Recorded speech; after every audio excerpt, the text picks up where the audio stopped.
Nagsimula ang movie kay Juan na isang mahirap na hindi makabayad sa kanyang apartment, isa siyang artist na maliit lang ang kinikita, at pagkadating ng lalaking pinakamayaman sa kanilang bayan ay inansulto siya nito sa harapan ng kanyang ex, at hinagisan siya nito ng pera at sinabing katumbas na iyan ang kita mo sa maghapon, kaya't nang dahil sa sobrang kahihiyan ay umalis na si Juan, at sumakay na siya sa kanyang sirang kotse at umuwi na lang sa kanyang apartment, ngunit galit na siningil naman siya ng kanyang landlord, at nang agisan siya nito ng mineral water ay pinulot niya ito upang maibenta. Isang araw ay nagmakaawa siya sa isang may-ari ng gallery na i-display ang kanyang painting, ngunit sinabi nito na isang basura lang ang mga painting mo, pero hanga naman ang kaibigan kong si Tian sa mga painting ko, naniniwala ka naman sa bulag mong kaibigan, at makikilala naman natin si Tian na isang bulag na masahista na laging nababastos ng kanyang mga kliyente, kaya't hinawakan din ni Juan ang mga puwet ng mga nambastos kay Tian, at sinabing alam niyo na ngayon ang nararamdaman niya, ngunit pinagtulungan naman siya ng mga ito, at sa bahay ay ginamot siya ni Tian. Narinig ko na napasigaw sa sakit ang mga bastos na mga lalaki kanina, at hindi niya alam na si Juan pala iyon, at pagkatapos ay niregaluhan niya ito ng sapatos at nagsayaw silang dalawa, at pagkaalis ni Tian ay nag-inuman silang dalawa sa rooftop ng kaibigan niyang si Meng, at nang malasing sila ay biglang dumating ang isang spaceship, at laking gulat ni Juan nang makita niya ito, at nakita niya na may bumabang isang babae at dalawang lalaking mga alien mula sa spaceship, at nang kukuhanan niya ito ay biglang nag-flash ang kanyang cellphone kaya't bigla ding nawala ang mga alien.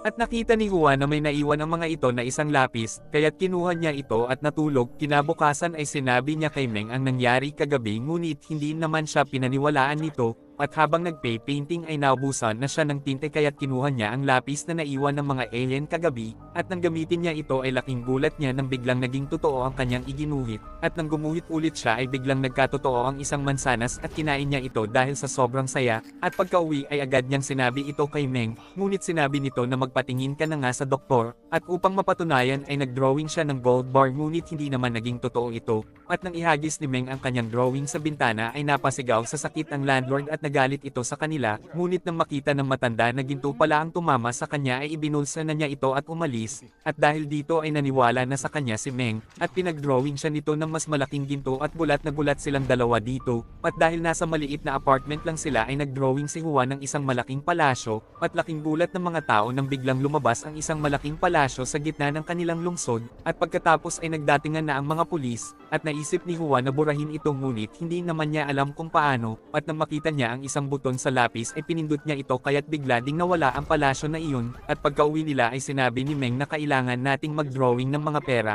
at nang mag-drawing sila ng amount ay lumabas lang ang halaga ng pera, kaya't nag-drawing si Juan ng mga salansan ng mga pera at ilang sandali ay napuno na ng mga pera ang kanilang kwarto.